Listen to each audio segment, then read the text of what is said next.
So what's good, TMG fam? It's your boy L, and I'm back with another reaction. How y'all feel? Welcome back to the channel. Salute. So, nobody told me JCS was back to dropping videos, man. The criminal psychology channel. I was trying to get it out. I almost had it out without messing it up. The criminal psychology channel. There we go. They had dropped the video and I didn't know, man. You know how they break down the cases, so I'm always here for that, bro.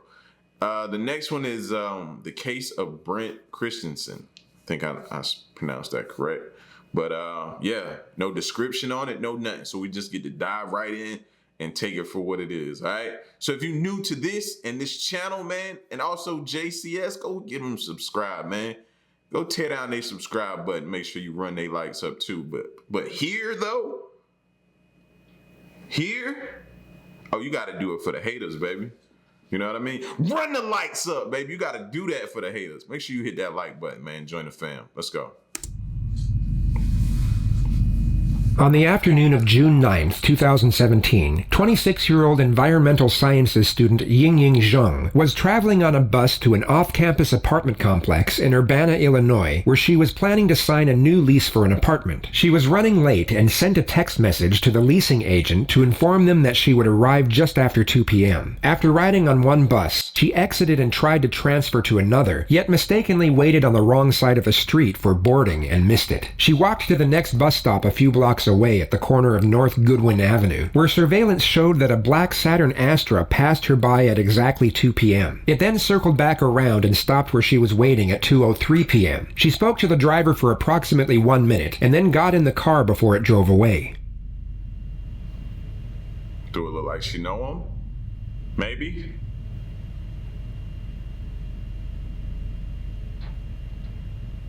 Maybe not. Maybe somebody in school with her or something?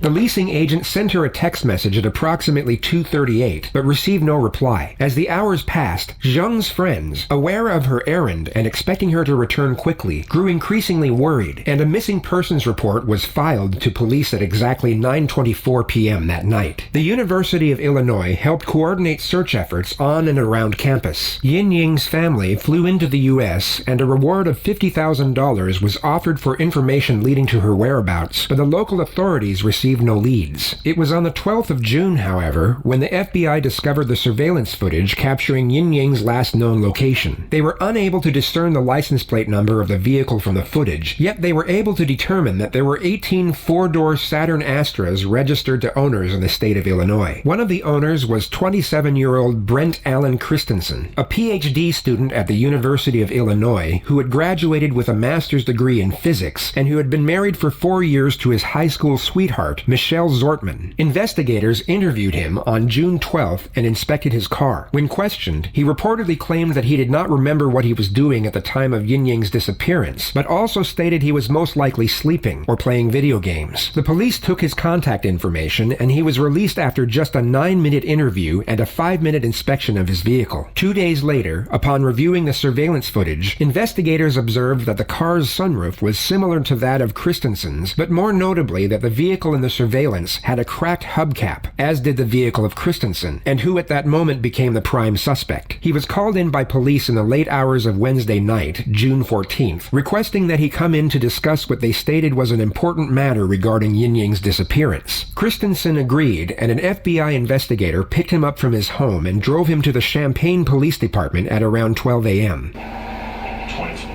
Wait, bro. I never even thought about them being able to narrow down how many particular makes and models of certain cars are in that state or whatever. You know what I mean? I would have thought it would have been a lot harder than that, but you got to give them their props, bro. When they own it, they own it.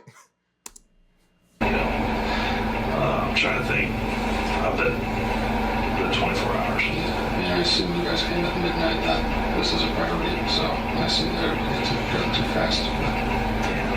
All right, y'all, so I can barely hear it too. So now I know I got to read. Let me back it up to the beginning of this. All right, here we go. We got to read. So pause it if you need to, because Their audio so far ain't the best. Let me. FBI investigator picked him up from his home and drove him to the Champaign Police Department at around 12 a.m. 24, I'm trying to think. I bet the 24 hours. Yeah, I assume you guys came at midnight that this is a priority, so I see that it took too fast. But... Okay. Wow, let's change the middle. Like I said, you're home. My name is Anthony Manganero. I'm a special agent with the FBI. I'm assigned here in Champaign. And then this is Eric? Yeah, Detective Eric Stuyvesant. Detective with University Police, okay.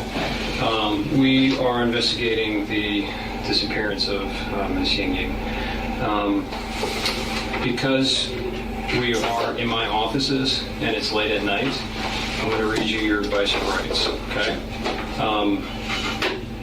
Again, this is a voluntary interview, so at any time you're done. What is that cop put on the floor? Was that a recording device or what was that? And he picked it right back up. Did y'all notice that? I'm paying attention to everything now. Again, this is a voluntary interview, so at any time you're done, we'll drive you back home. That's the end of it. So I know that you spoke with my colleague Joel. I've briefly been able to talk to him. We've been kind of running all over the state. So if you can kind of give me a recap of what you told him, I would appreciate it. Our investigation, as I'm sure Joel probably told you, is the disappearance of this woman, this young lady, and the most viable tip that we had referred to a black Saturn Astra. So that's why he came to talk to you the other day. Do you remember what you told him? And I'm not going to hold you to it if there are certain details you forget. So they came... The suspect had just been read his rights and essentially made aware that he is now a suspect, yet instead of confronting the situation and demanding why he is being put in such an uncomfortable position at such a late hour, he calmly accepts and responds in a non-adversarial manner. Imagine yourself in his position. You have nothing to do with this young woman's disappearance. I would be belligerent. What do you mean? Are y'all thinking I'm a suspect in this? Just because I got a specific car?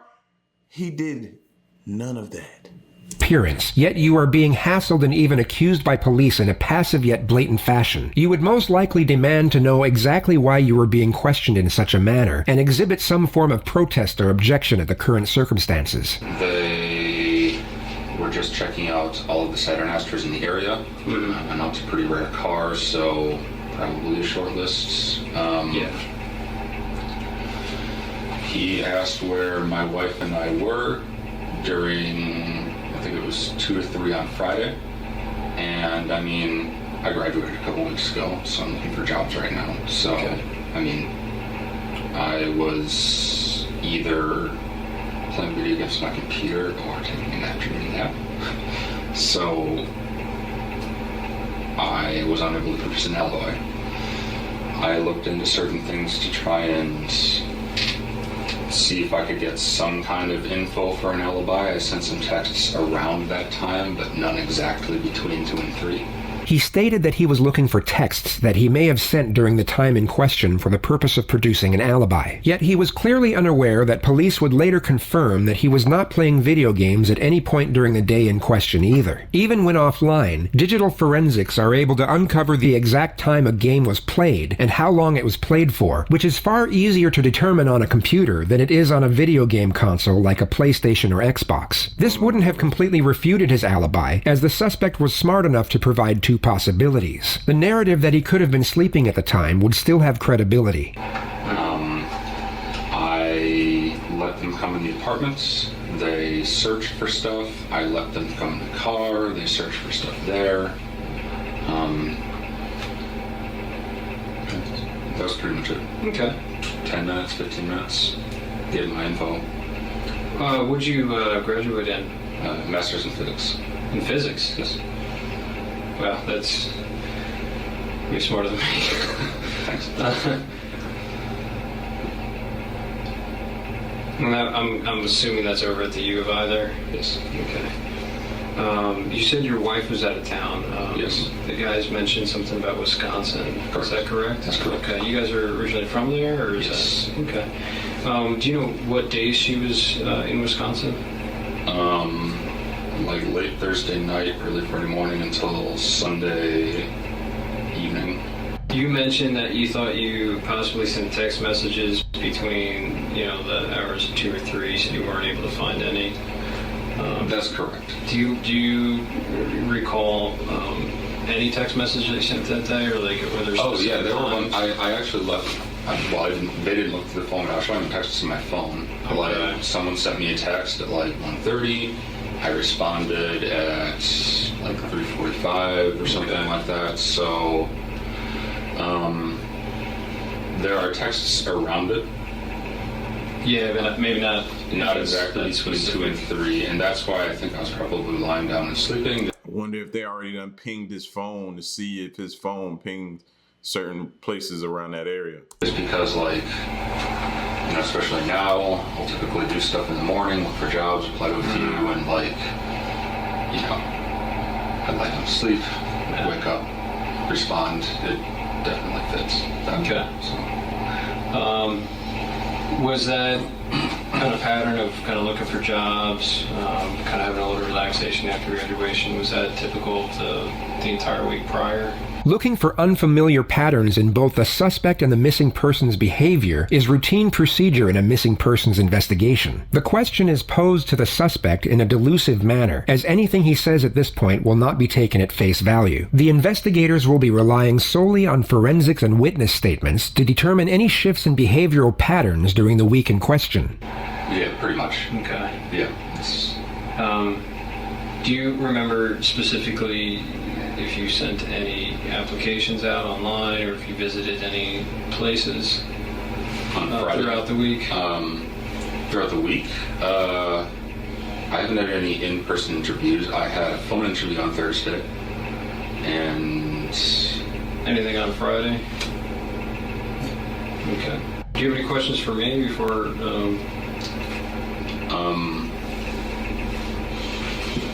why am I under suspicion?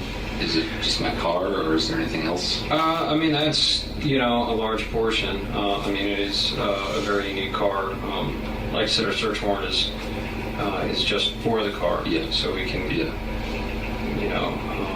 look into it. We can, of course, see what we can find. And, of course, you could also turn around and exonerate you completely. We're talking about a very rare car. Yeah. So, The suspect cannot be detained at this moment and has just showed the first sign of contention. The first direct confrontation is yet to take place, and detectives will always plan for it to be initiated by them. For this reason, the lead investigator switches the suspect's focus to a less confrontational matter in order to put him at ease before the first confrontation begins. The detectives want to induce anxiety in the suspect, but it needs to be done at the right time to have the most advantageous effect. how long were you at the U of I? Did you undergrad there as well? No, I did my undergrad at UW-Madison, Okay. and I came here in 2013. Okay. I was initially in the PhD program, but decided I didn't want a PhD, so I just kind of left with the master's. Got it. You like the campus? It's all right. Not too bad. It's all right. Do you meet your wife there? Or? No, we actually grew up in the same hometown, didn't really know each other until end of high school. So we both moved to Madison when I went to undergrad. Cool. Do you have any questions, Eric? I admire the art of interrogation. There's an art, there's a sweet science to it. You know what I mean? You could tell one person in there staring you down, grilling you, the other person act like he being friendly. You know what I mean? You just reduce, like they said, reducing your anxiety the way they talk. It's an art and a science to it, bro. Yeah, when we were talking about Friday, the day in question on the night, can you remember, you said you played video games all day on Friday? Yeah. Is it just between the time period that he's asking about, or just literally all day? Literally all day. At moments, not really hanging out with too many people or talking to too many people. My wife and the girl I talked to, she was busy, my wife was out of town, so it's I'm alone today. So, Yeah. You didn't do a cruising campus or anything? I did on Saturday, but I mean, getting a little stir crazy, just decided to go for a drive on Saturday. But Did you go out to eat or anything? Go any places? no, I didn't go out to eat. Whenever two investigators are conducting an interrogation, they will always decide which one of them will be initiating the confrontation beforehand. Experienced investigators are often familiar enough with nonverbal cues that even a slight pause or look will be enough to signal the start of the encounter.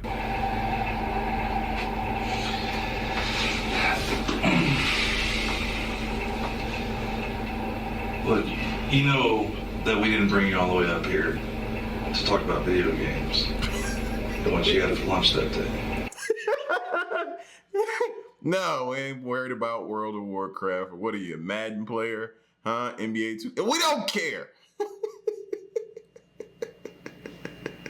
Huh? The new Spider-Man just dropped. That's what you were playing. So what? Yeah. Why do you think that we brought you up here?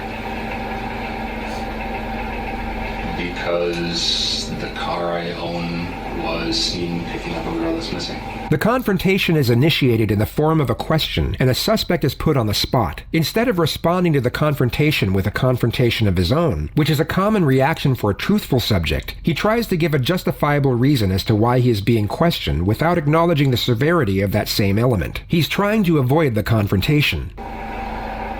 Yeah. So who was driving that car other than you on Friday night? On Friday the 9th. You're driving your car on the 9th, weren't you? Does anybody else have access to that car? No one has access to the car. Okay. So how many sets of keys do we have to that car? 2. And where were they on the Friday? One. I would have had one. My wife would have had one. And hers were in Wisconsin, right? Yeah. And what do you keep on that keychain? You keep both sets of keys, right? One for the Camaro, or do you have separate sets? I have one keychain, but sometimes I take the Camaro keys off of it. So. Now let's talk specifically about Friday. Okay. You went to school for how long at the U of I? Since 2013. Since 2013. Yeah, so you're very familiar with our campus. Not really. I never really talked to anyone. So you're kind of a loner? But specifically on that day, okay, when you originally told the agents that came to your apartment that you just played video games all day long. You didn't leave the apartment. Yeah. But it's fair to say that we know that that's not true, correct? Why would I lie? I mean, maybe there's some misunderstanding why we're here. Because like I said, we're not just looking for a needle in a haystack. I'm sorry, let me take that back. We are looking for a needle in a haystack. But my point is, you're making it sound like we just randomly came across your vehicle of the 1,400 Astros that are in the state of Illinois. I have So what would have happened that day that brings us to you? probably that I live in Champaign. The suspect once again refuses to acknowledge the severity of the confrontation and offers a justifiable reason as to why he is being questioned in such a manner. I mean, I've never seen one before, an Astro. So Are y'all having like, yo, he really did do that every time he say something like that? Because we're not trained interrogators, but as soon as he says something like that, he's like, yo, that would give off a sign that he's not telling the truth. You know what I'm saying? Like, this stuff is calculated, bro. Get you a lawyer. So, Okay. Yeah, well,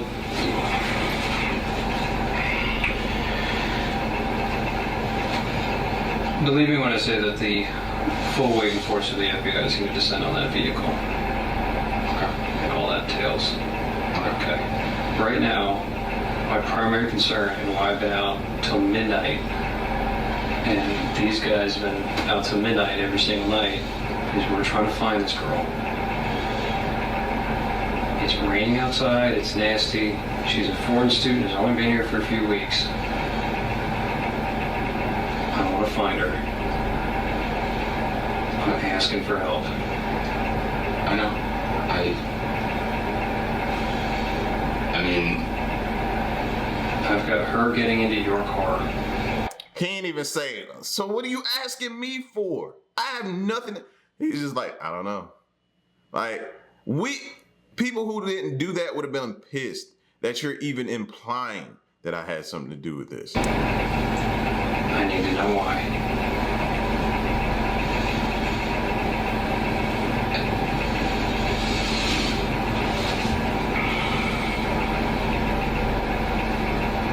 Brent, I need to know why she's getting into your car, and I need to know where she went.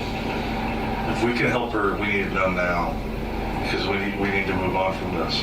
It's been like 6 days now. I don't know what to say. Sorry. And you've been at the U of I for how long? 3 years, 3. And that you know what we do. I work in the Detectives Bureau at the U of I, and you know what we have access to. Cameras.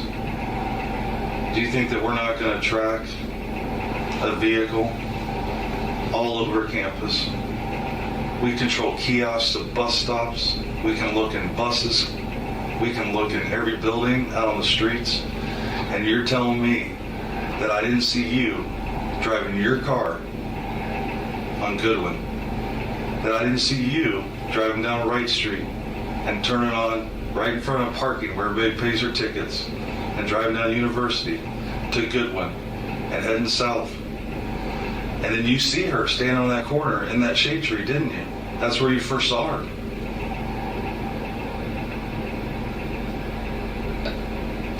And then you turned on Clark. And we still have cameras. I've seen videos, but I didn't see me. You've seen what we've allowed you to see. Can I see the stuff that you're talking about?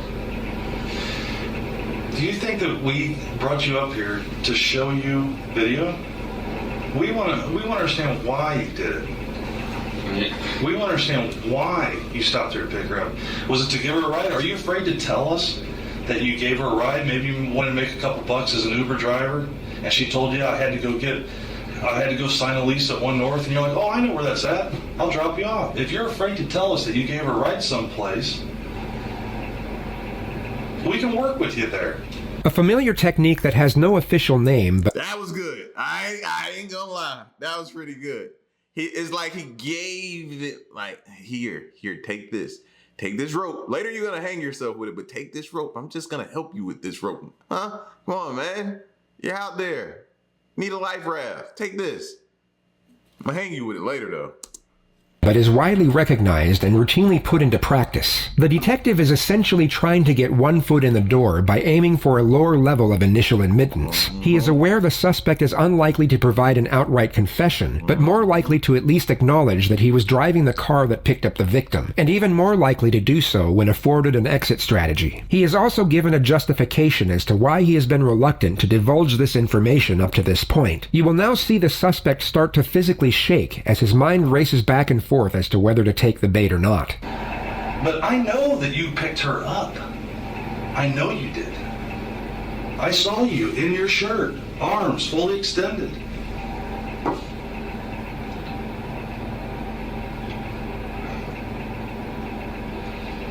Where did you drop her off at? She was looking for a ride. She had missed her bus. She told you she was going to One North, so where did you drop her off at?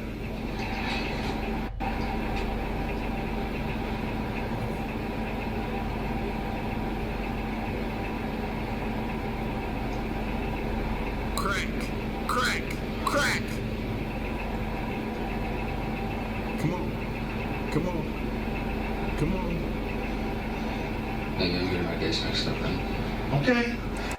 I've been cracked him. He cracked him. I've been getting my days mixed up then.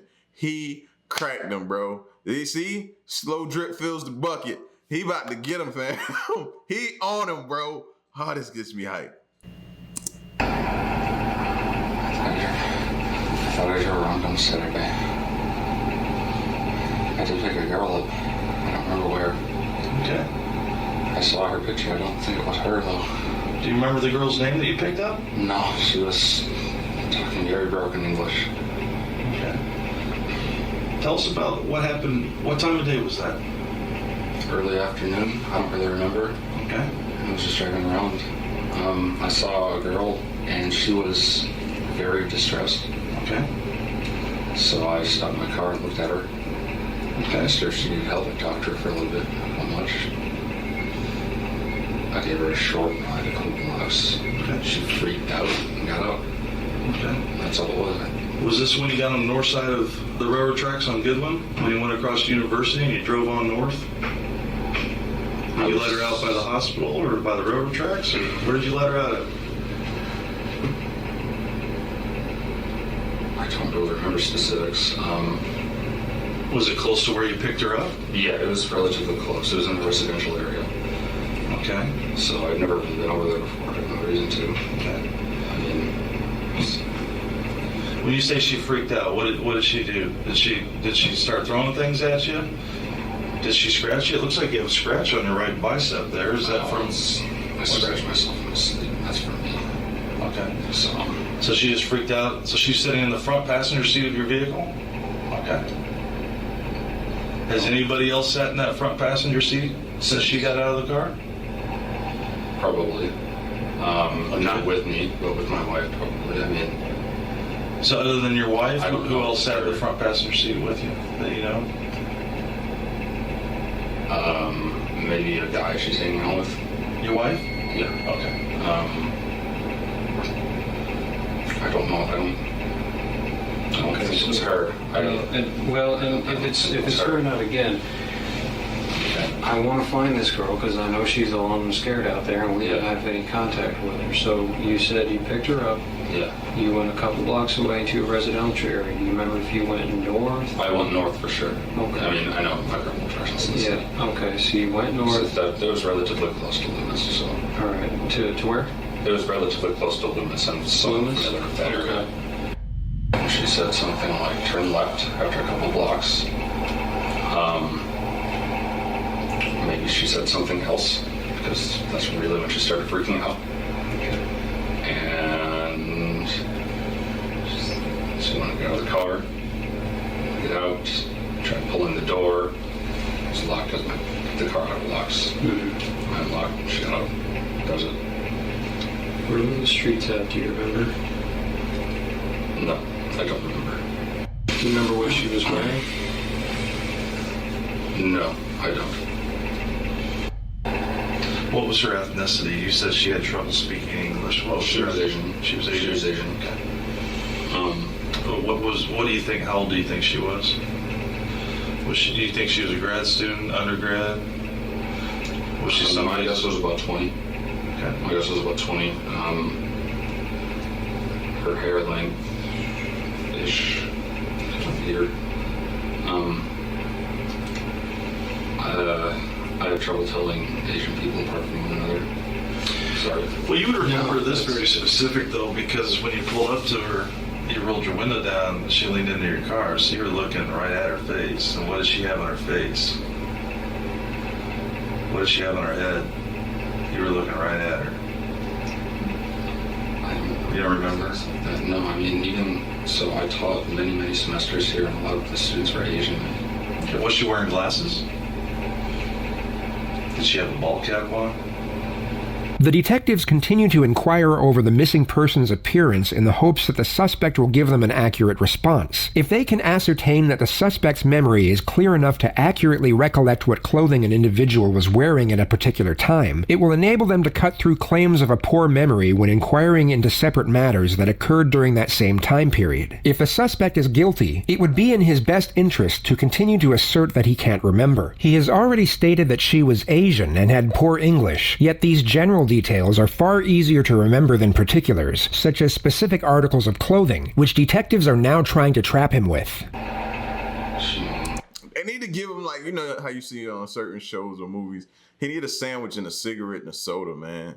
You know what I mean? Maybe some McDonald's or something, or a Snicker bar out of the machine. Gotta give him something else, man. Y'all cracking him, but he needs something else. She might have been wearing glasses. I don't remember that.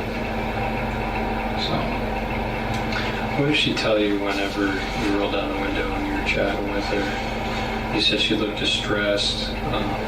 That's when I stopped. Do you remember specifically what she said to you? I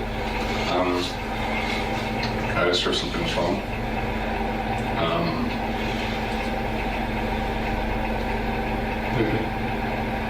What'd she say to that?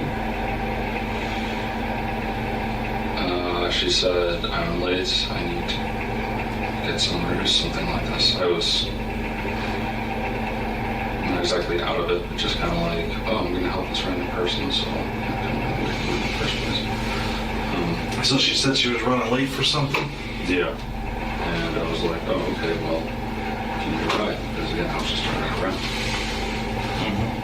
So. Did she say where she was trying to get to? You mentioned the showing the phone with the mask. She said she had a meeting with her professor. When I told her my name, she didn't really hear it, so I had to say it again a few times. Her English was really bad. Maybe I wasn't speaking properly either. Yeah, I mean, we really didn't talk about much. There really wasn't much said. Just she looked freaked out, so I took her to ride. So how long do you think that she was in your car for? Less than 5 minutes. Not Less long than at all. 5 minutes. Not long at all. It was just a few blocks, and I apparently took a wrong turn compared to what she said, and that was enough to spook her. And, So when you crossed the railroad tracks, did you turn to the left or to the right? I don't remember railroad tracks. So you said you kicked her out of the car in a residential neighborhood. She got out of the car. I Oh, didn't. she got out of the car? She wanted to get out. Like, that's why I let her out. Okay, she was freaking out. Yeah. And she was saying things that Because- you didn't understand. Because she thought you took a wrong turn. Yeah, and something was up. I don't know, something like that. So, yeah. And she tried to open the door, but again, it was locked because my car auto locks. I just wanted to get out. I'm not going to keep someone I barely know in my car who doesn't want to be in there. I don't know the girl. So I let her out. That was the last I saw her. Really? Okay. All right. I mean, I would have told us earlier, but I mean, I thought it was Saturday.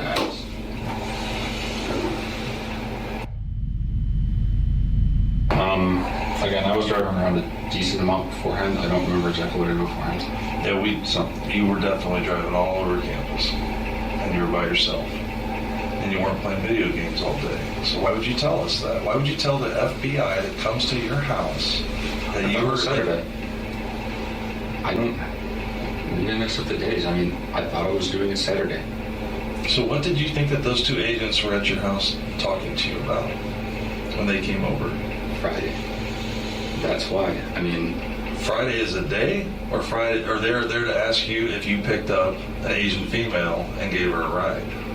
about Friday. I mean, they were asking me about Friday between 2 and 3. So I told them. I mean, maybe I got my days mixed up. You know, I said a little bit ago. I thought I was doing this Saturday. But you didn't bother to tell them, well, I played video games all day Friday, detective, but I actually did pick up a female on Saturday. You didn't feel the need to give them that information? And it might be important? I mean, The lead investigator makes the mistake of interrupting the suspect during a direct confrontation. He is understandably getting impatient, and is at this moment more focused on gathering pretext for cross-examination at a later stage. Alright, so you go northbound through University. Where do you go next? Do you remember? I turned left, so it looks like I did go past University. Recount stuff. I'm going to ask a personal question. Don't take it the wrong way. You mentioned your wife went on vacation with another friend. You mentioned that there's another guy she hangs out with. You mentioned there's another girl you hang out with. Do you guys have a We're in a very open open relationship? Okay. Yeah, I have a girlfriend. She has a boyfriend as well. Okay.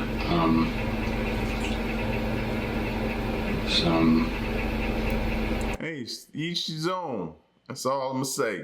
To each his own. Kind of strained between us as well, in an unrelated way. Because it's not because of the open relationship, it's just strained. So every marriage goes through some rough patches. Yeah. I mean, How long has that been going on, that strain? The detectives are now building a foundation for the reframing technique. The fact the suspect has been going through a rocky marriage will now be afforded to him as a justification for the crimes he committed at a later stage. Again, smart tactic. Handing you that life raft to later hang you with, bro. I mean,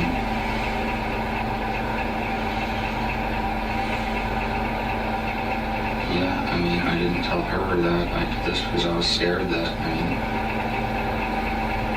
well, great, now this is happening. I didn't tell her. Did she go to Wisconsin with a boy or another girlfriend? Guy. How'd that make you feel when she went away for the weekend, this long weekend with that guy?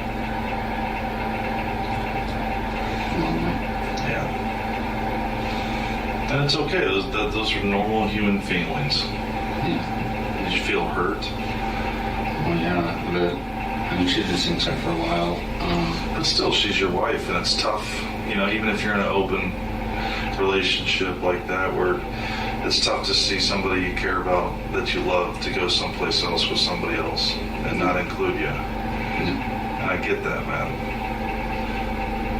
Is that why you were driving around campus all day, pretty much all day long on Friday? Because you missed her? Just trying to clear my head. Yeah, more or less. That's understandable. I was stir crazy, I was lonely. And I thought it was Saturday. So, Did you talk to any other girls that day? no. Did you talk to any other girls on Saturday? Or did you stay home Saturday? No. Once again, days mixed up. Okay. Yeah, I'm not trying to trip you up on the days. When I was driving, I'll put it in a clear way then. When I was driving around, she was the only person I talked to. Okay, fair enough. Do you remember what time you started driving around campus that day? The suspect was driving around for over 2 hours before he picked up the victim, which was used to assert the argument that he was premeditating an abduction. Do you remember driving off campus into Urbana, into a residential neighborhood in Urbana? In Urbana? If I did, it wasn't that far. Were you in Orchard Downs? Orchard Downs. Where all of our married student housing is. There's a large Asian community that lives out there. Are you driving around Orchard I Downs? did go to Orchard Downs for a little bit, but there was construction, so I turned back. This was used to assert the argument that not only was the abduction premeditated, but he was specifically targeting a female of Asian ethnicity. So you were cruising around campus a bit, trying to clear your head. Your wife was up in Wisconsin with her boyfriend. While you're cruising around, you saw Miss Ying Ying. She appeared very distressed. Is that correct? If it was her, yeah. I mean, again, I don't... If I recognized her, I would have told the agents that came on Monday or Tuesday, whenever it was, that it was her. Okay. Like, because I knew she was missing. I picked up an Asian girl. I thought she was watching me. When she said she was distressed, or you said that she looked distressed, what did she say to you when you rolled your window down and talked to her? She said she was late for something. Other than that, did she tell you what it was? She Or said where it she was had at? a meeting with her professor. Again, We are 42 minutes into this interview. If y'all are paying attention to the times on the screen, it says interview 42 minutes, bro. They are wearing him down, or at least making an attempt to do so. my theory is that she didn't get out of the car. I'm just being open with you. My theory is she was in there a little bit longer. The lead detective is now using the same technique as the second detective used earlier to gain the initial admittance from the suspect. He doesn't directly accuse the suspect of abduction, but is trying to gain further admittance past what the suspect has already acknowledged, being that he simply picked up and dropped off Yin-Ying after she panicked. I'd like you to be more forthcoming with me because, again, I need to find where she is. We have 600 Chinese students that have volunteered to look for her. What I can tell you is that we will find her. Now, when we find her is up to you. Because you know, and we know, that she didn't just get out of your car. So we need to know where she is now, so that we can move forward from this.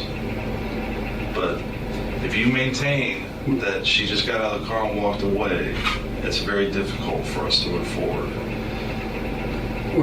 Were you hoping for just kind of like a quick tryst with her, or see if, trying to pick her up? I mean, that would have been nice, but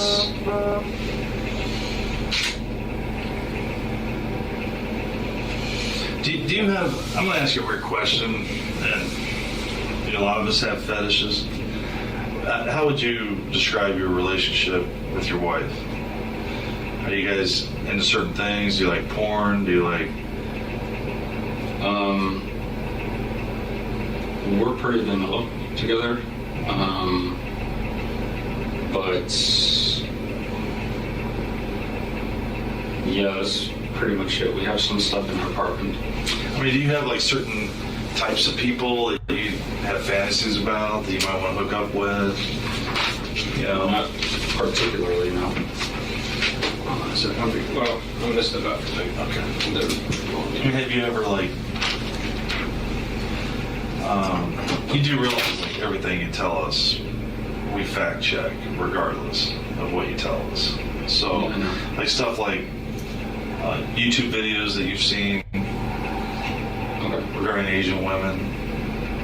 Do you like videos of Asian women? Like Korean women? Like K-pop songs and stuff. I mean, Maybe. They gonna look at your computer, bro. Be honest. So I like all types of women. Okay, that's the truth. So I don't have an Asian fetish. But something drew your eye to her because you were cruising all over, and if she was truly distressed, I mean, there was an e-phone stand right behind her. She could have pushed that button and got help. And she didn't ask you for help per se. She asked. She needed to get to. She was late for something, and that's so you offered to give her a ride. You're a smart man. You have a PhD, right? Masters. Oh, you still got out of the PhD. You're still a smart man, is my point. So you have to understand how technology works. How do you think I knew that she Googled the address to 1 North? How do you think I knew that? 1 minute after getting in your car. How do you think I knew that? We know that she didn't get out of your car. You need to be honest with us. Help us put this to rest. Help us bring her back to her family. You can do that. You can do that. You can do it right now.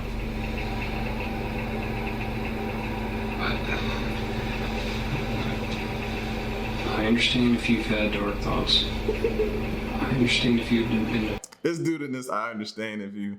this reframing technique, it's masterful. Depressed. I understand if you've been drinking too much at times. I understand if you've had sadistic thoughts, wondered what it would be like to commit an act of violence. I know that temptation is out there. I need to find her. I know she got in your car. You went with her. You've been depressed. Your wife just left to go on a vacation with another man. You see her, she gets in. She's vulnerable. Let me find her. think I've told you. Okay, so did she get back in your car then? No.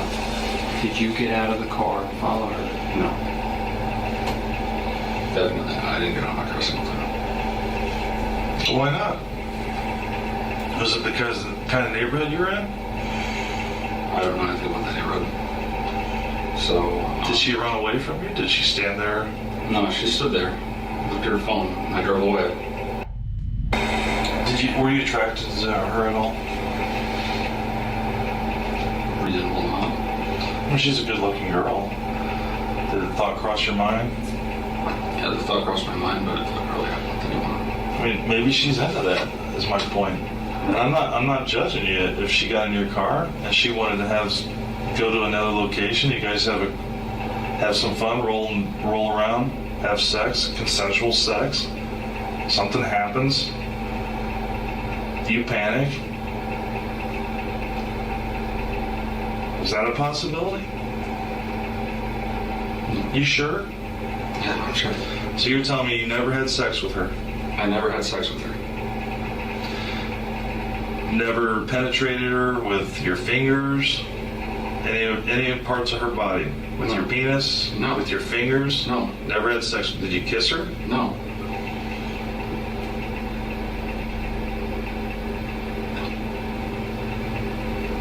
Okay.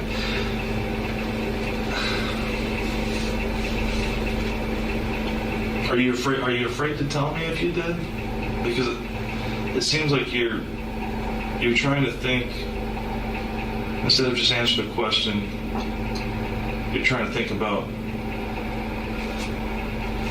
3 steps forward, like where I'm going with it. And I think I've demonstrated enough. I've shared enough with you that you know that I know that you didn't drop her off in that neighborhood. You know that we can follow her phone. Okay. So where did you drop her off at? Where'd you take her, Brent? The suspect maintained his innocence and was released without charge, but was immediately placed under surveillance at the completion of this interrogation. 4 days later, the FBI reached out to his girlfriend, Tara Bullis, who agreed to wear a listening device and attempt to get him to open up about Yin Ying's disappearance and his potential involvement. You saw that come across the screen? She is not his wife.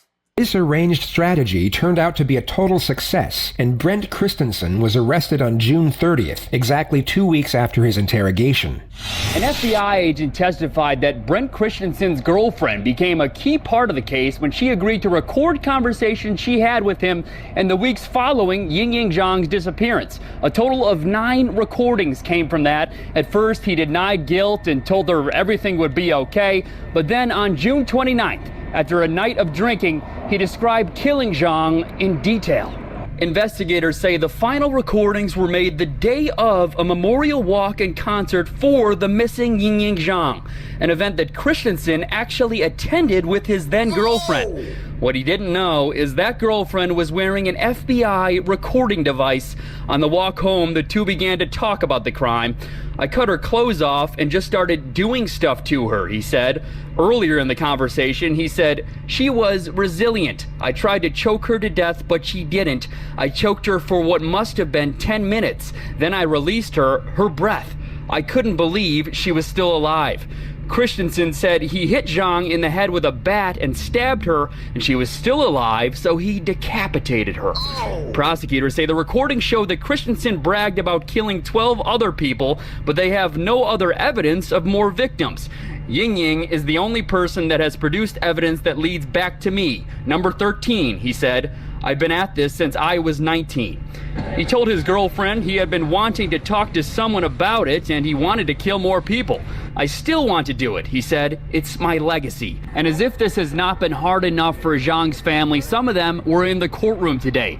Zhang's father kept his eyes closed during that recording. Christensen was mostly expressionless. His defense team has tried to paint him as a man with mental health and substance abuse issues who does not deserve the death penalty. The trial continues next week. It's a step toward justice for Ying Zhang. The man who kidnapped and killed her is guilty. Good evening, I'm Paul Cicchini. And I'm Jennifer Roscoe. A jury took less than 2 hours to convict Brendt Christensen of abducting and killing Zhang and lying to the FBI about it.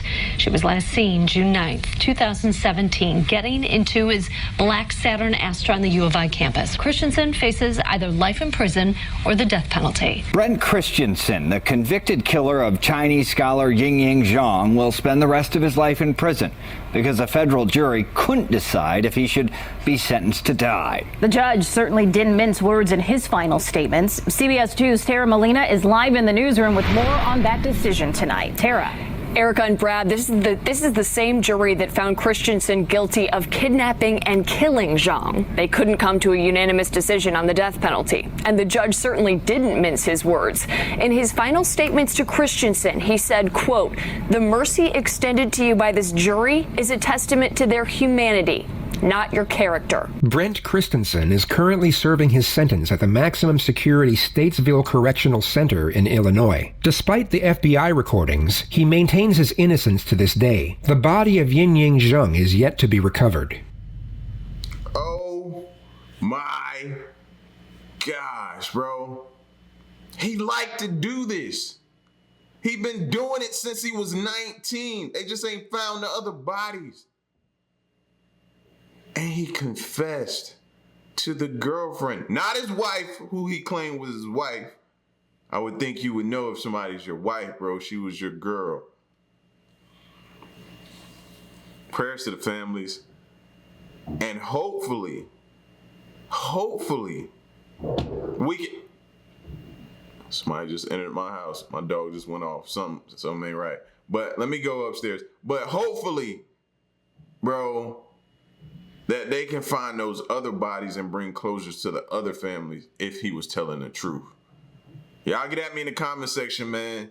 This was crazy. Till next reaction of my piece, man. Y'all stay solid. Ayy.